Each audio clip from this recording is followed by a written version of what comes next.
اللہ کی خاص مہربانی ہے اور اس کا نہایت فضل و کرم ہے کہ آج ہمیں عالم اسلام کی بہت بڑی شخصیت،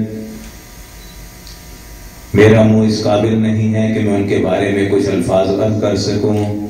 یہ ایک حقیقت ہے کہ ایک ذرے کو جو آفتاب سے نسبت ہوتی ہے مجھے وہ بھی نسبت حاصل نہیں ہے. میں اپنے آپ کو اس قابل میں نہیں سمجھتا. آپ جو کچھ یہ رونق یہاں دیکھتے ہیں، دیکھتے رہے ہیں، اللہ کا شکر ہے الحمدللہ. یہ انہی کے خاندان کی برکت ہے، انہی کے دم قدم سے ہے. بس میں اتنا ہی عرض کر سکتا ہوں. حضور کے تعارف کے بارے میں کیا کہوں گا. چہرہ انسان کی عکاسی کرتا ہے. آپ ان کی زیارت سے مشرف ہو رہے ہیں. خود آپ کا دل گواہی دے رہا ہے کہ آپ کی شخصیت کیا ہے. میں بلا تاخیر آپ کی خدمت میں عرض کروں گا. آپ سیدی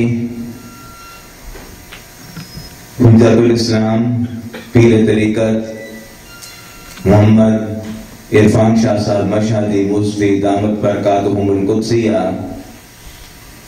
جو اپنے دور کی عظیم ترین شخصیت سیدی و مولائی سید محمد جلال الدین شاہ صاحب حافظ الحدیث رحمہ اللہ کے صاحبزادہ گرامی ہیں، خود آفتاب ہیں، اور اللہ رب العزت نے ان کو بے شمار خوبیوں سے نوازا ہے.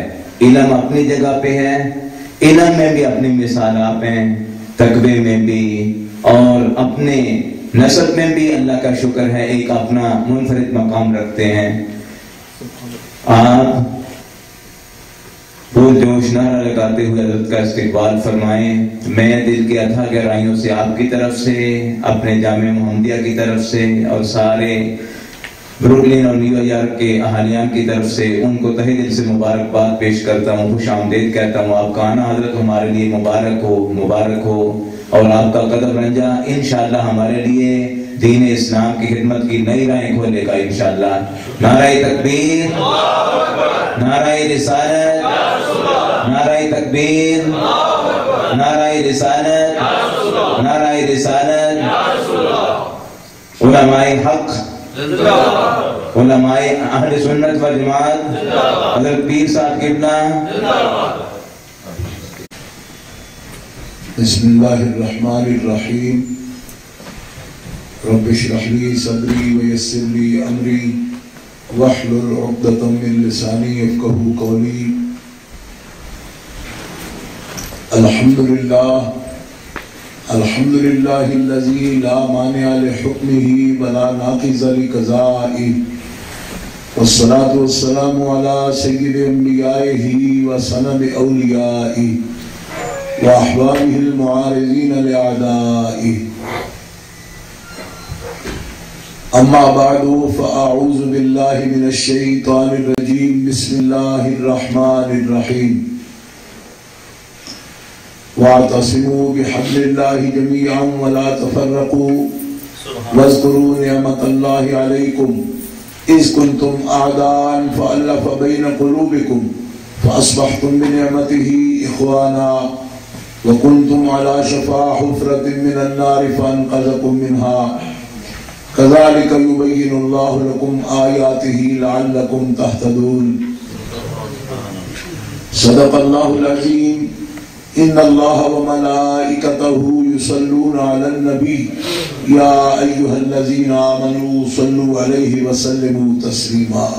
اللہم صل علی سیدنا ومولانا محمد وعلی آلہ وصحبہ وبارک وسلم صلاۃ وسلاما علیک یا رسول اللہ، صلاۃ وسلاما علیک یا حبیب اللہ. مولاي صل وسلم دائما ابدا على حبيبك خير الخلق كلهم. ابان مولده عن طيب عنصره يا طيب مبتدأ منه ومختتم، منزه عن شريك في محاسنه فجوهر الحسن فيه غير منقسم. فإنه شمس فضل هم كواكبها يظهرن أنوارها للناس في الظلم. ثم الرضا عن أبي بكر وعن عمر وعن علي وعن عثمان ذي الكرم والآل والصحب ثم التابعين لهم أهل التقى والنقى والحلم والكرم. اللہ تبارک و تعالی جل جلالہ وعم نوالہ وآزم شانہ واتم برہانہ کی حمد و ثنا حضور قائد المرسلین سید النبیین سید العالمین امام الاولین والآخرین جناب محمد مصطفیٰ احمد مجتبیٰ صلی اللہ علیہ وآلہ واصحابہ وبارک وسلم کی بارگاہ اقدس میں درود و سلام کا ہدیہ پیش کرنے کے بعد معزز محترم و مکرم سامعین حاضرین اہل اسلام اہل سنت و جماعت عاشقان مصطفیٰ، جامعہ محمدیہ رضویہ بروکلین میں جمعۃ المبارک کے اجتماع میں حضرت العلام مولانا قاری محمد حسین صاحب رضوی مدظلہ نے آ کر کو حاضری کا حکم دیا ہے. میں آپ کی خدمت میں حاضر ہوں اور جمعۃ المبارک سید الایام ہے اور خطبہ جمعۃ المبارک اور نماز جمعہ اہل اسلام اس کی حقیقت سے اور اس کی مرکزیت سے واقف ہیں کہ سید الایام میں یہ نماز اور خطبہ جمعۃ المبارک یہ 1435 سال ہجرہ کے گزر چکے ہیں. اس میں اسلامی معاشرت اور اسلامی تمدن کے لیے اس کی ایک بڑی اہمیت ہے. اس کے ذریعے اہل اسلام کی اجتماعیت قائم ہوتی ہے. اللہ کے فضل و کرم سے ہر فرض نماز کی جماعت کے ساتھ اور خاص طور پر جمعۃ المبارک کی نماز کے ساتھ اہل اسلام کی اجتماعیت کا تعلق ہے اور اس سے اسلامی تمدن اور اسلامی معاشرہ کی بنیاد پڑتی ہے.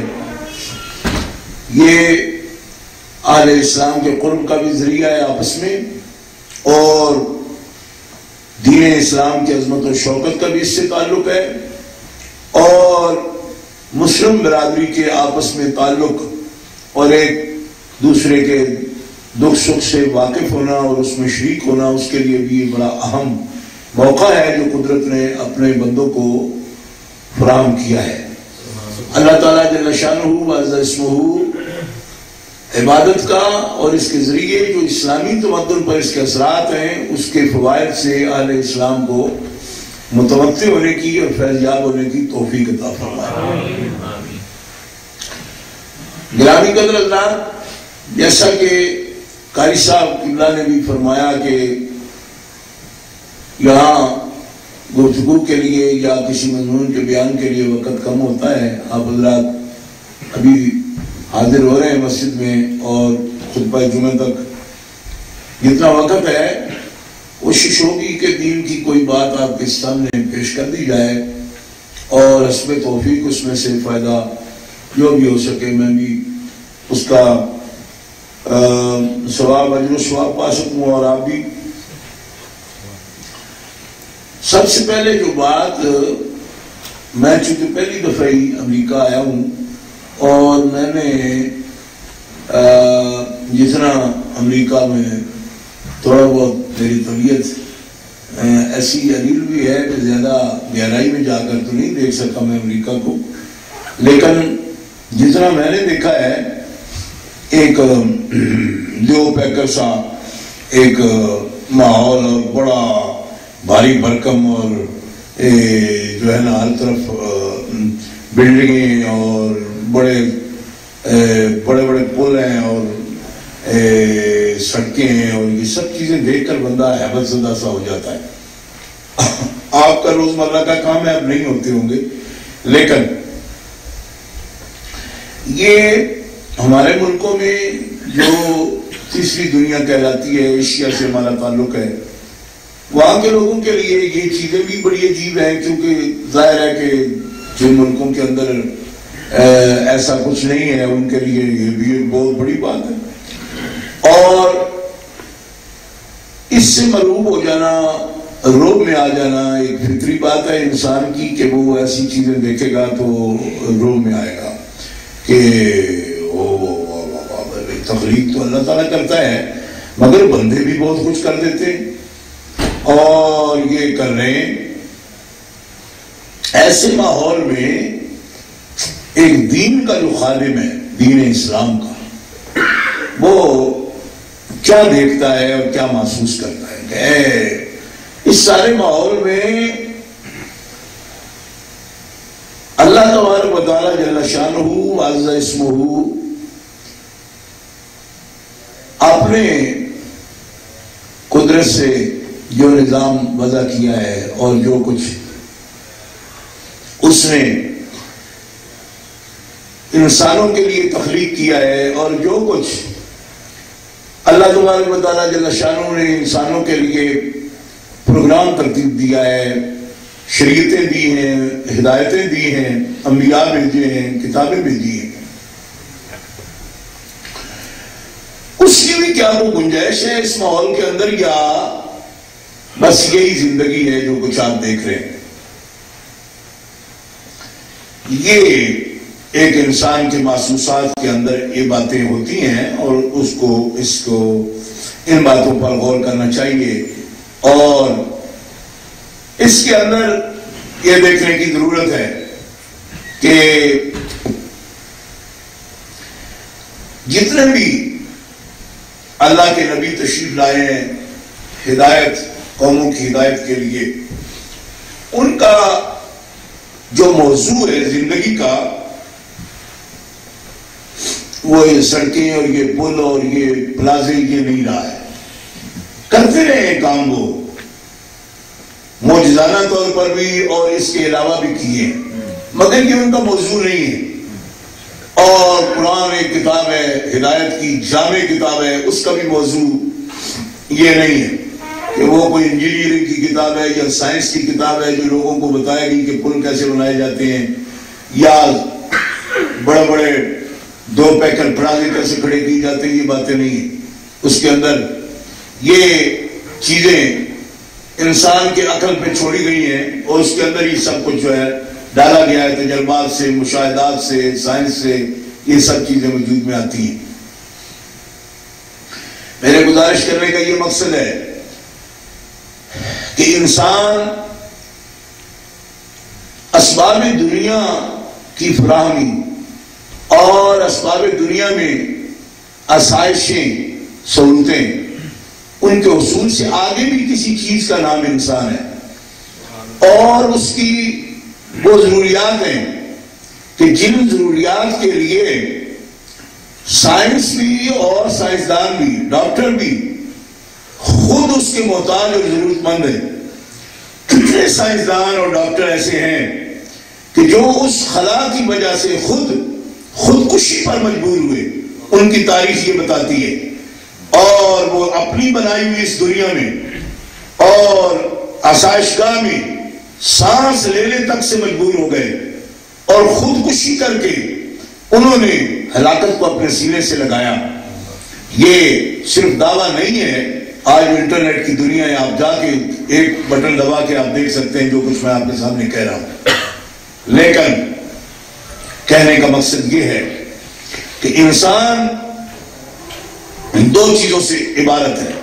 انسان ایک مادہ ہے، انسان آگ، پانی اور مٹی اور ہوا، چار عناصر ترکیبیہ سے اس کی وجود کی، اس کے جسم کی حیات اس کی، اس کا حیولہ، اس کی شکل، ظاہری صورت اس کی یہ بنی ہے. یہ ان اجزاء ترکیبیہ سے بنا ہے. اللہ تعالیٰ جل شانہ وعز اسمہ نے اس کی تشکیل فرمائی، تخلیق فرمائی، اور پھر قرآن پاک ہی بیان کرتا ہے کہ ان عناصر ترکیبیہ سے بنائے جانے والی چیز، ان الفاظ میں سے کوئی لفظ اگر بھاری لگے تو بعد میں آپ مجھ سے اس کی وضاحت بھی کروا سکتے ہیں، کیونکہ جس معاشرے میں یا جس فن میں بندہ رہتا ہے نا اسی کی اصطلاح بولنے پر مجبور ہوتا ہے. آپ بھی بولتے بولتے کوئی لفظ ایسے بول جاتے ہو جو ہمیں سمجھ نہیں آتے، تو ہماری بھی یہ مجبوری ہوتی ہے کہ ہم پڑھتے جو کچھ ہے وہی اسی میں سے لفظ بولتے رہتے ہیں، تو ڈھونڈتے ہیں، کوشش کرتے ہیں آپ کے لیے آسانی کے لیے. تو یہ اجزاء ہیں ترکیبی جس سے کہ انسان کا مادی وجود بنا ہے. اللہ تعالیٰ فرماتے ہیں جب ہم نے اس سے بنا لیا، اس کو بنا لیا تو وَنَفَخْتُ فِيهِ مِن رُوحِي، ہم نے اس میں اپنی روح سے پھونکا. آدم علیہ السلام کو جو بنایا تو پھر اپنی روح سے اس میں پھونکا، روح پھونکی اس کے اندر. روح پھونکی تو ان کے تنفس کا یہ سلسلہ قائم ہو گیا. ہوش، خیرت، عقل، جتنی صلاحیت تھی ان کے لیے وہ سب بروئے کار آ گئی. یہ اللہ تبارک تعالیٰ جل شانہ قرآن پاک میں بار بار کئی مضامین کے تحت، کئی عنوانات کے تحت اس مضمون کو بیان فرمایا. تو انسان روح اور مادہ دونوں کے مرکب کا نام ہے. روح کیا چیز ہے؟ قرآن پاک میں سادہ لفظوں میں، اپنے الفاظ میں، قرآن کے الفاظ میں ہی، کیونکہ یہ ایسی چیز ہے. روح کیا ہے اس پر اگر مارکیٹ میں جاؤ گے تو اتنی موٹی کتابیں ملیں گی، اور وہ جو لکھنے والے ہیں خود نہیں جانتے ہوں گے کہ روح کیا ہے. کیوں؟ ادھر ادھر سے موڑ مار کے پیر پار کے اس مضمون کو لیں گے، آخر نتیجہ کچھ بھی نہیں نکلے گا. میں نے ایسی کتابیں پڑھ کے بھی دیکھی ہیں. لیکن قرآن پاک کم لفظوں میں بڑی حقیقت کو بیان کرتا ہے. کیوں؟ کہ وہی تو واقف ہے نا. قرآن جس نے دیا ہے، میں تو اس کو اس کا خالق بھی نہیں کہہ سکتا، کیونکہ قرآن کا اللہ خالق نہیں ہے. قرآن غیر مخلوق ہے، اللہ کی صفت ہے. اس نے دیا ہے، بنایا نہیں. یہ خاص اعتقاد کی بات آپ کے سامنے کہہ رہا ہوں کہ قرآن پاک اللہ کی اپنی صفت ہے، اور صفت والی تعالیٰ جیسے اس نے اپنی ذات پیدا نہیں کی ایسی صفت بھی پیدا نہیں کی. یہ اسی کے ساتھ قائم ہے. یہ اس کی شان ہے کہ اپنی صفت کو کس طرح اپنے حبیب پر اتار دیا. اور جو لوگ ان حقائق سے واقف نہیں ہوتے وہ اس پر طرح طرح کی باتیں کرتے ہیں. تو یہ خدا کی شان ہے کہ اس نے اپنی صفت پاک کو کس طرح شان نزول عطا فرمایا اور اپنے حبیب مکرم صلی اللہ تعالیٰ علیہ وسلم کے سینہ اقدس پر اسے نازل کیا. تو بہرحال یہ اس کے اندر لفظ ہے مختصر. اس کی کہانی اگر بیان کروں کہ یہاں سے کہاں سے آیا تو ٹائم تو اتنا رہ گیا، ختم ہو جائے گا. یسألونک عن الروح قل الروح من امر ربی. تم سے پوچھتے ہیں حبیب، یہ پہلی کتابوں والے آ کے پوچھتے ہیں. یسألونک میں یہودی بھی شامل ہے، نصرانی بھی شامل ہے، لیکن پوچھا یہودیوں نے تھا جس کا جواب ہو رہا ہے. لیکن یہ سوال آتا تھا ان کو بھی، اس لیے کہ دنیا میں ایسی باتیں جو بہت بنیادی ہیں یہ کرتے وہی لوگ ہیں جو کسی نہ کسی طرح کسی بھی نبی سے منسلک ہیں. بڑی باتیں نبیوں کے بغیر آتی ہی نہیں کسی کو. یہود و نصارہ کے پاس کچھ نشانات ہیں ایسے، یہ نہیں کہوں گا کہ ہیں ہی نہیں. کیوں کہ آخر وہ بھی تو اللہ کے سچے نبیوں کو ماننے والے ہیں نا. کچھ نشانات ہیں، بہت سے انہوں نے مٹا دی اپنی کوشش سے، مگر کچھ باتیں ان کے پاس بھی آتی ہیں. روح کی حقیقت پر یہودی بھی بات کرے گا ضرور، نصرانی بھی کرے گا، کیونکہ وہ واقف ہے اس بات سے کہ روح کوئی چیز ہے. مگر یہ ان کا خیال تھا کہ روح کے بارے میں برابر نبی کے بغیر کوئی جانتا نہیں. تو آ کے پوچھا نبی کی نبوت کو، ہمارے آقا کی نبوت کو اور رسالت کو چیک کرنے کے لیے کیسے نبی ہے سوال کیا. تو سوال کیا تو قربان جاؤں اللہ تعالیٰ نے اپنے رسول کو پہلے سے مطلع کر دیا ان کی طبیعت سے کہ بات کس طرح کرنی ہے. چپ بھی نہیں رہنا، لمبی بات بھی نہیں کرنی. یہ آپ اندازہ کریں کہ دو باتیں بتائیں. ایک تو ان کے بارے جب وہ سوال کریں تو چپ نہیں کرنا، دوسرا کیا؟ لمبی بات نہیں کرنی. اب یہ کیا بات ہوئی؟ اس لیے کہ یہودی کو جو ہبر تھے نا علماء، انہوں نے بھی ان کو بتا رکھا تھا کہ جو نبی ہوتے ہیں نا روح کے بارے میں لمبا لیکچر نہیں دیتے. کیوں؟ کہ روح بہرحال عرفان نفس کی وہ چیز ہے جس کو عرفان نفس، لفظ موٹا ہے، جس کو آپ عربی میں پڑھتے رہتے ہو، من عرف نفسہ فقد عرف ربہ، جو اپنے آپ کو پہچان لے وہ رب کو پہچان لیتا ہے. روح اس کا وہ نشان ہے صحیح. اسی لیے انبیاء اس کے بارے میں تفصیلی بات نہیں کرتے، اور انبیاء اس بارے میں چپ بھی نہیں کرتے. یہ ان کو بتا رکھا تھا. یہودیوں نے آگے سوال کیا، جب سوال کیا تو نبی علیہ السلام نے ایک ہی جملے میں جواب دیا، تو ابھی کہہ دی تھی ان کو کیا؟ بولے روح من امر ربی، روح میرے رب کا امر ہے. بس یہ بات. یہ سنوں نے روح کیا ہے؟ وہ تم سے پوچھتے ہیں روح کیا ہے؟ کہے ان سے کہ روح میرے رب کا امر ہے. اور امر کیا ہوتا ہے؟ الا لہ الخلق والامر تبارک اللہ رب العالمین. اللہ تبارک و تعالیٰ نے خلق اور امر دو اس کی ہے مخلوق، لیکن امر کو خلق سے الگ رکھا کہ جس چیز کو مجرد نے مادہ بنایا اسے امر کہا، اور جسے مادہ کے ساتھ بنایا اسے خلق کہا. اور انسان کیا چیز ہے کہ رب تعالیٰ نے امر اور خلق دونوں کو جمع کر کے انسان بنا دیا.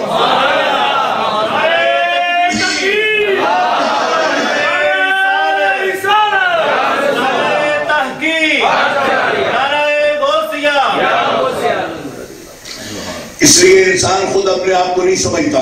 کسی وقت گرا پڑا ہو جاتا ہے، اس کے خیالات بڑے عجیب و غریب ہو جاتے ہیں کہ میں بڑا نکما ہوں، بڑا میں ایسا ہوں، بڑا میں ویسا ہوں، بڑا فلانا ہوں. یہ روحانی موت ہوتی ہے بندے کی. اور تشخص ذات کے مناظر سے وہ بندہ گرتا ہے جس وقت، اس وقت وہ یہ سوچتا ہے.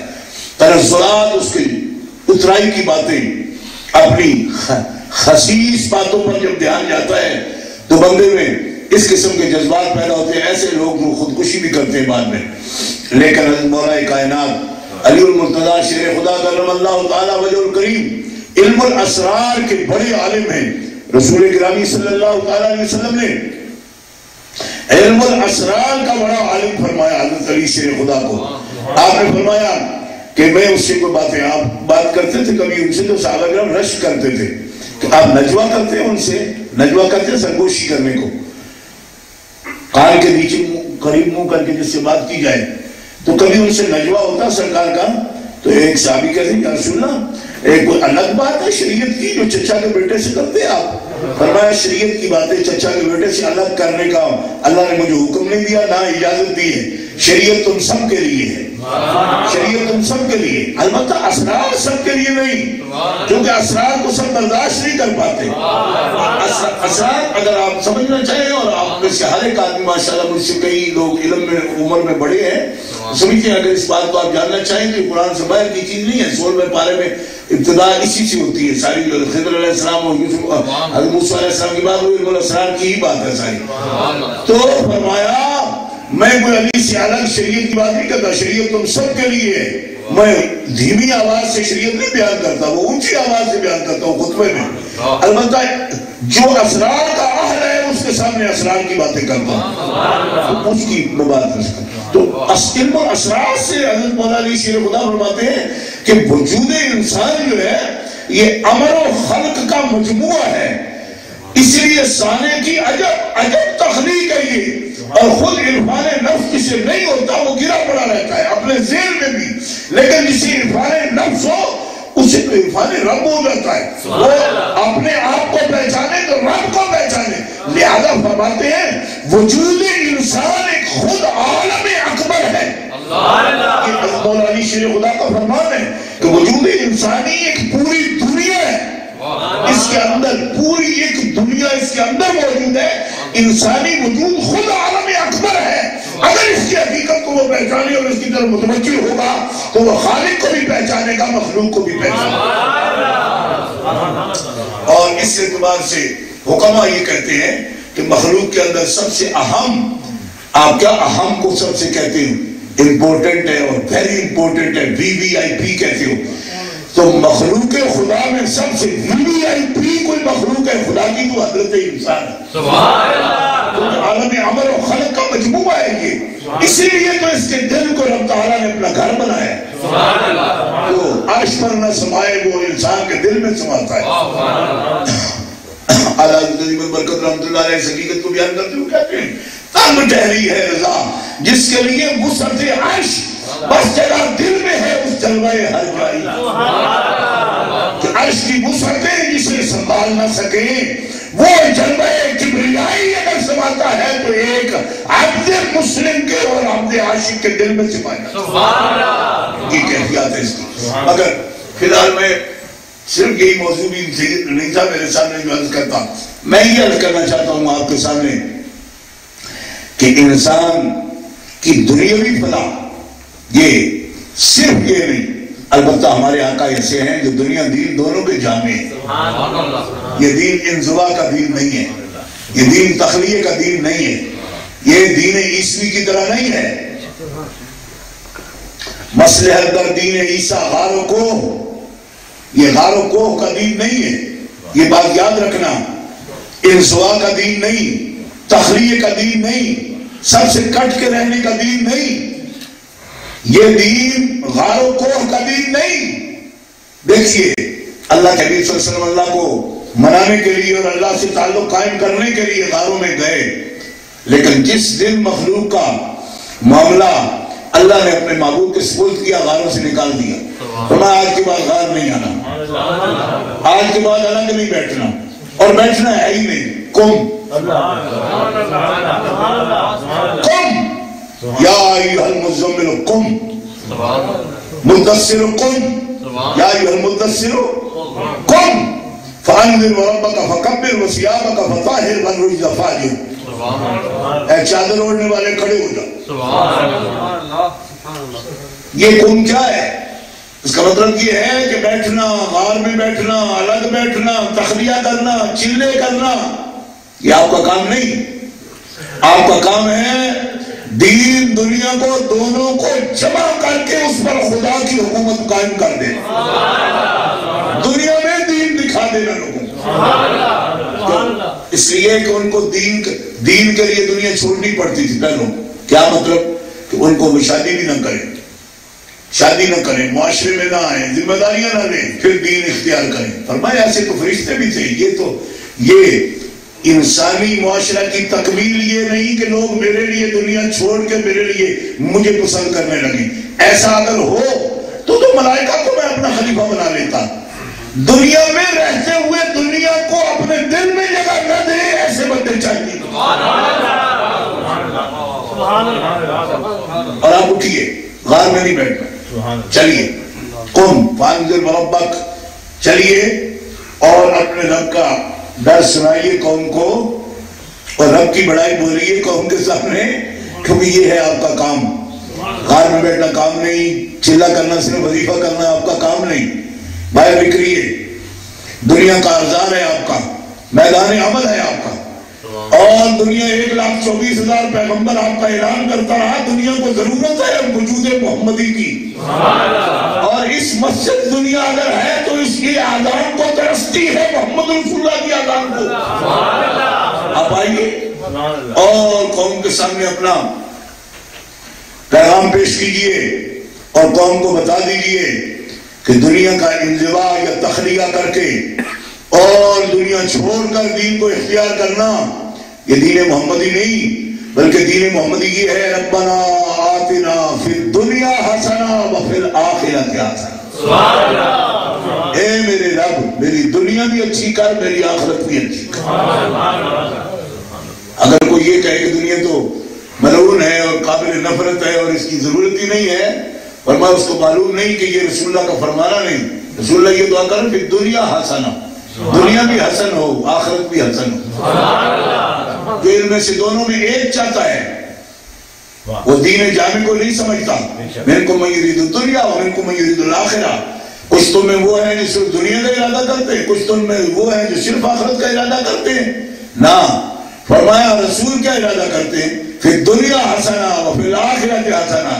یا اللہ دنیا بھی نیک ہو آخرت بھی نیک ہو، دنیا بھی اچھی ہو، آخرت بھی اچھی ہو۔ دنیا کس طرح اچھی ہوگی؟ دنیا تو دور ہے، غلط ہے۔ فرمایا دنیا دور نہیں رہے گی، دنیا اعلیٰ بن جائے گی جب اس کے مقاصد اعلیٰ ہو جائے۔ گرامی قدر حضرات، وقت اختتام کو پہنچ رہا ہے، اور میں جو آیت کریمہ پڑھی ہے، کیونکہ پورے ارادے میں تھا کہ میں اس کو بیان کروں گا، اس کا ترجمے پر اکتفا کروں گا۔ اللہ تعالیٰ جل شانہ و اسمہ فرماتا ہے کہ تشتت، افتراق، گروہ در گروہ ہو جانا، اور خاندانوں میں، قبائل میں بڑھ جانا، اور علاقوں میں، زبانوں میں، مختلف ٹکڑوں میں بڑھ جانا تمہیں کمزور کرتا ہے اور تمہاری حیثیت کو گراتا ہے۔ لا تنازعوا فتفشلوا وتذهب ريحكم، تنازع نہ کرو آپس میں، الجھا مت کرو، تم الجھاؤ کے ساتھ کمزور ہو جاؤ گے، ہمتیں ٹوٹے گی تمہاری، اور تمہارا روح ختم ہو جائے گا۔ تذهب ريحكم، ہوا اکھڑ جائے گی تمہاری۔ اللہ تعالیٰ جل شانہ فرما رہا ہے صبر کیا کرو، صبر کیا کرو، جلد باز مت بنو، وقار سے، سکون سے، معاملات پر ٹھہراؤ سے غور کیا کرو، تنازع نہ کرو، کم ہمت نہ بنو، اور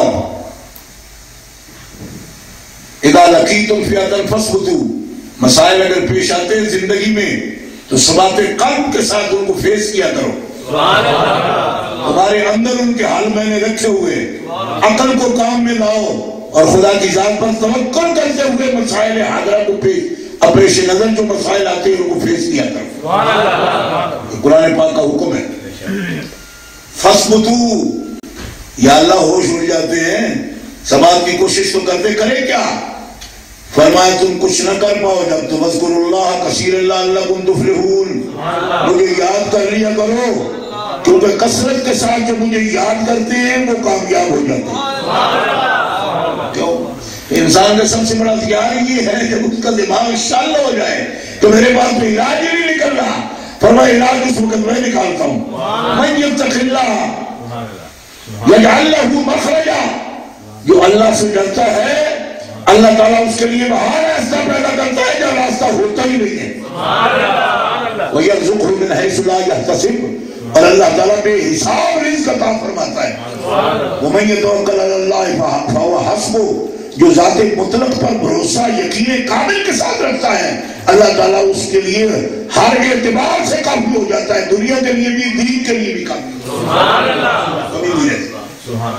بس ان باتوں کا دہرانا مقصد نہیں ہے، اس کے یقین کا نام ایمان ہے، بس یہی گزارش ہے۔ اور اب دیکھیے اللہ تعالیٰ فرماتا ہے کہ تفرقہ نہ کرو، اعتصام بحبل کرو، اللہ تعالیٰ کی رسی کو مضبوطی سے تھامو اور جدا جدا نہ ہو جاؤ۔ یہاں آخری لفظ بولوں گا میں آپ کے سامنے، وہ یہ ہے کہ دنیا کے تشدد و افتراق میں مسجدوں کا بھی بڑا حصہ ہے۔ ہمارے ذمہ باقاعدہ یہ لگتا ہے کہ سب سے بڑا بگاڑ یہ مولویوں کا ہے، یہ خود یہ کس منہ کے ساتھ لوگوں کو اتحاد کی دعوت دیتے ہیں، اور مجھے لوگ کہیں گے آپ بھی دیتے ہو دعوت، سوشل میڈیا پر کچھ کہتے ہو تو آپ بھی کہتے ہیں اتحاد کرنا چاہیے۔ میں کہتا ہوں اتحاد کرنا چاہیے، مگر پوری بات سمجھا تو کرو۔ 15 منٹ کے ٹوٹوں میں تقریر سنو گے اگر تو پوری بات سمجھ آئے گی کس دن ہماری؟ خدا کوئی ایسی بھی نشست ہو کہ اول سے آخر ہم اپنی بات غیروں سے کہا تم نے، غیروں سے سنا تم نے، کچھ ہم سے کہا ہوتا، کچھ ہم سے سنا ہوتا، بات تو ہوتی کم از کم کچھ سمجھ پاتی کہ ہم کہتے کیا ہیں، ہم سمجھتے کیا ہیں۔ یہ جو کلپس کی دنیا آ گئی ہے نئی، اس میں تو کٹے پھٹے جملے، نہ آگے کا کو پتا سیاق کا نہ سباق کا، کہنے والا کہتا کیا ہے تو ہم کیا بتائیں آپ کو؟ پرسشی احوال آپ کریں، ہم کو احوال فرخندہ شب باید خوش محتابے، کوئی ایسی ساتھ ہو کہ جس کے اندر تابات و حکایت کو ہر بابے، تاکہ ہر بات کھول کے بیان کو کی جا سکے۔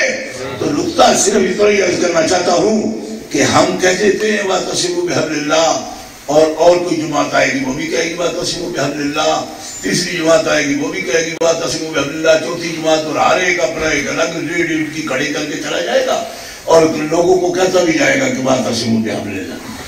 تو صاحبو یہ کیا ہے مصیبت ہمارے لیے آپ کی؟ آپ لوگ پڑھے لکھے تو ہوتے ہی ہو، کچھ نہ کچھ مولوی لوگ بھی ہوتے ہو اور زبان بھی آپ کی کھلی ہوتی ہے، اب اتنا پبلک تو بول نہیں پاتی، تو پھر کیا کریں؟ آپ لوگوں کی نہیں باتوں میں رہیں گے۔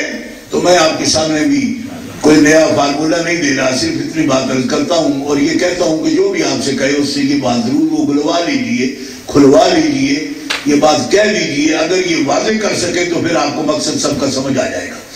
میں جو بات آپ سے کہنا چاہتا ہوں، دل کی بات خاص طور پر، وہ یہ ہے کہ واعتصموا بحبللہ سب کہیں گے، لیکن وہ نقطہ اتحاد کہ جس پر سارے اکٹھے ہو جائیں اس کو واضح نہیں کر پاتے۔ ایک آدمی کہے کہ اکٹھے ہو جاؤ کس بات پر؟ میرے پیچھے چلو سب، تو ٹھیک ہے آپ کے پیچھے چلیں گے، آپ کدھر جائیں گے اس کی کوئی ضمانت ہی نہیں ہے۔ آپ کے پیچھے چلے بھئی آپ کدھر جاؤ گے؟ یہی آپ کے پیچھے جائیں گے، آپ کدھر جائیں گے؟ ہم جائیں گے معصوم کے پیچھے جس پر خدا کی نگرانی ہے، سبحان اللہ، جس کے پیچھے اللہ تعالیٰ نے اس طرح سے بند کر کے چلنے کا حکم دیا ہے نا، اس کے لیے اتنی اللہ تعالیٰ نے ضمانت دی ہے کہ کوئی کام کر لینا تو بڑی دور کی بات ہے، کوئی بات سوچ لینا بھی میری مرضی کے بغیر اس کے لیے مشکل ہے۔ سبحان اللہ، یہ بڑی گہرائی کا مضمون ہے جو میں عرض کر رہا ہوں۔ اگر کوئی طالب علم قرآن کا بیٹھا تو اللہ تقبل علینا بعدنا قابیل اخذنا منه بالیمین ثم لقطعنا منه الوتین ما منکم من احد عنه حاجزین، اس مضمون کو قرآن میں دیکھ سکتا ہے یہ جو بات میں عرض کر رہا ہوں کہ جس کے پیچھے چلنے کا وہ حکم دے رہا ہے اس کی سوچ کی بھی ضمانت دے رہا ہے، انشورنس پوری، کیا کہ سوچ بھی نہیں سکتا ہماری مرضی کے بغیر،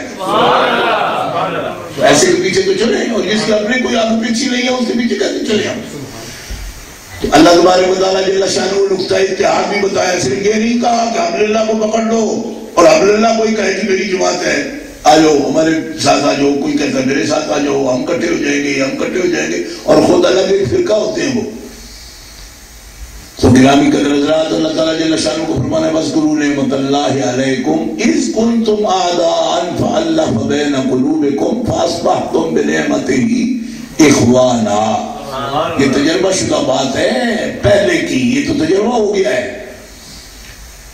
کہ نقطہ اتحاد اور مرکز اتحاد اور وہ بنیاد مشترک تمہاری جس پہ تم سب اکٹھے ہو سکتے ہو وہ واضح کرو کہ جائیں کہاں؟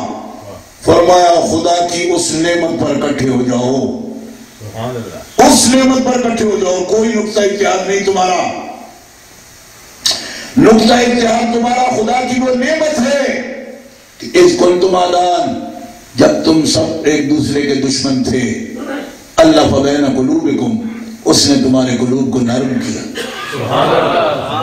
اصبحتم بنعمتہ، اور اس نعمت کے وسیلے سے ہی تم دشمنی چھوڑ کر بھائی بھائی بن گئے، اخوت پھیل گئی تمہارے درمیان۔ وہ نعمت ہے جو اب بھی تمہاری دشمنی ختم کر کے تمہیں بھائی بھائی بنا سکتی ہے۔ اب اللہ تعالیٰ جل شانہ سے پوچھیں، میں کوئی کہتا ہے جی توحید پر اکٹھے ہو جائیں، تو اللہ تعالیٰ کہتا ہے کہ توحید پر اکٹھے ہو سکتے ہوتے تو کب کے ہو جاتے تم؟ کیوں؟ ایک معلوم شے پر اکٹھے نہ ہو جاؤ گے تو ایک مجہول چیز پہ کس طرح اکٹھے ہو گے جو تمہیں نظر ہی نہیں آئے گی؟ تمہیں تو ایک نشان دیا، اس نشان پر نہیں آ سکتے تو بے نشان پر کیسے آؤ گے؟ ہم تیار ہیں اس کے لیے بھی، ہمیں توحید پر اکٹھے ہونے سے کوئی جھگڑا نہیں، لیکن اللہ تعالیٰ یہ فرماتا ہے کہ تمہیں ایک کھلی کھلی نشانی دکھاتا ہوں، ایک نشان دیتا ہوں، ایک محسوس وجود دیتا ہوں، اس پہ آ نہیں پاتے تو جس کا محسوس وجود ہی نہیں اس پہ کیسے آؤ گے؟ آنا اس پہ آسان ہے جو نظر آتا ہے، یا جو نظر نہ آئے اس پہ آنا آسان ہے۔ فَاذْكُرُوا نِعْمَتَ اللَّهِ عَلَيْكُمْ، اس نعمت کو یاد کرو، حبللہ یہی نعمت ہے، اور اس کا پہلے تجربہ کر چکے ہو۔ کیسے؟ بدر کے دن دو صحابی، دونوں کا نام سعد ہے، حدیث پاک سیرت کی سب کتابوں میں لکھا ہوا ہے، ایسے دونوں کندھے سے کندھا ملا کے کفار قریش سے لڑ رہے تھے، کفار سے لڑ رہے تھے تو دونوں ہنس رہے آپس میں دیکھ کر ایک دوسرے تو جو عمر میں چھوٹے تھے ساتھ وہ بڑے سے پوچھیں آپ ہنستے کیوں ہیں؟ فرمایا تم بتاؤ تم کیوں ہنس رہے؟ ان کا پہلے آپ بڑے آپ بتائیے. انہوں نے کہا میں اس بات پر ہنستا ہوں کہ میں خزرج سے ہوں تم اوس سے ہو 1000 سال سے ہمارے باپ دادا تو آپس میں لڑتے تھے. یہ کیا انقلاب ہے کہ ہم دونوں کندھا ملا کے ان قریشیوں سے لڑ رہے ہیں مکے والوں سے جن سے ہماری دشمنی کوئی نہیں تھی. اس بات پہ ہنسی آتی ہے کہ یہ کیا انقلاب ہے کہ لڑتے تو ہم تھے. تیری دادی 1000 سال پہلے اور میری دادی اوسیوں خزرجیوں کی دادیاں پانی پہ لڑی تھی کہ پہلے کون بھرے گی اور 1000 سال پھر لڑائی جاری رہی وہ اور 1000 سال کی لڑائی میں ہزاروں افراد مارے گئے. تو دونوں ساتھ ایک اوسی ایک خزرجی قبیلے کے مدنی دونوں آپس میں ہنس رہے ہیں اور کہتے ہیں کہ ہاں ان سے لڑ رہے ہیں ان سے لڑائی کوئی نہیں. رشتہ داری ہے صرف ہماری ان سے لڑائی کوئی نہیں تھی. آج کس طرح دونوں پرے باندھ کے ان کے خلاف لڑ رہے ہیں. مجھے تو اس بات پہ ہنسی آتی ہے. وہ کہتے ہیں میں بھی اسی پر ہنس رہا ہوں خیال کر رہا ہوں انقلاب اعمال کیسے ہو گیا. تو اس پر یہ آیت کریمہ نے واضح کیا کہ تم ہنس رہے ہو قدرت بھی یہ نظارہ دیکھ کے ہنس رہی ہے کہ جس کام کے لیے ہم نے اس نعمت کو بھیجا تھا اس نعمت میں وہ اثر کر کے دکھا دیا کہ پشت سے 1000 برس سے دشمنیاں دوستیوں میں تبدیل ہو گئی.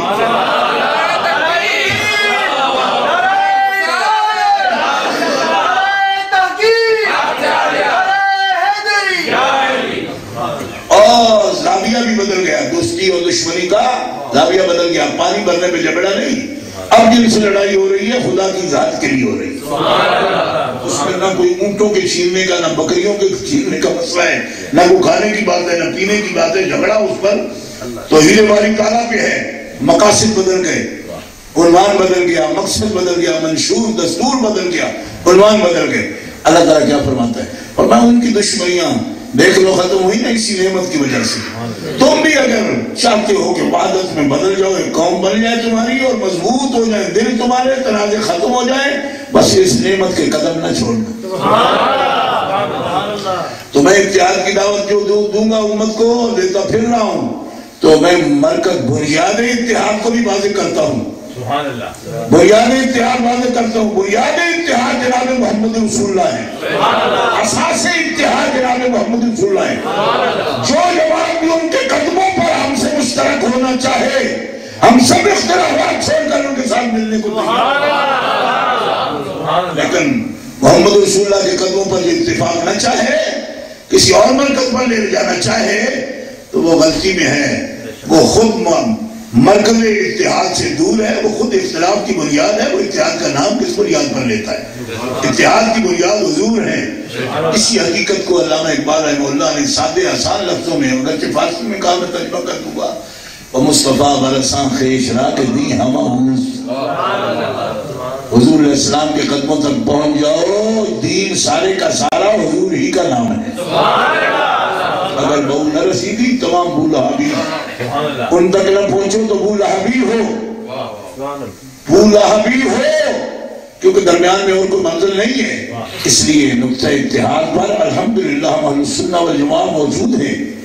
ہم اختلاف پر نہیں ہیں نہ اختلاف کو ہوا دیتے ہیں.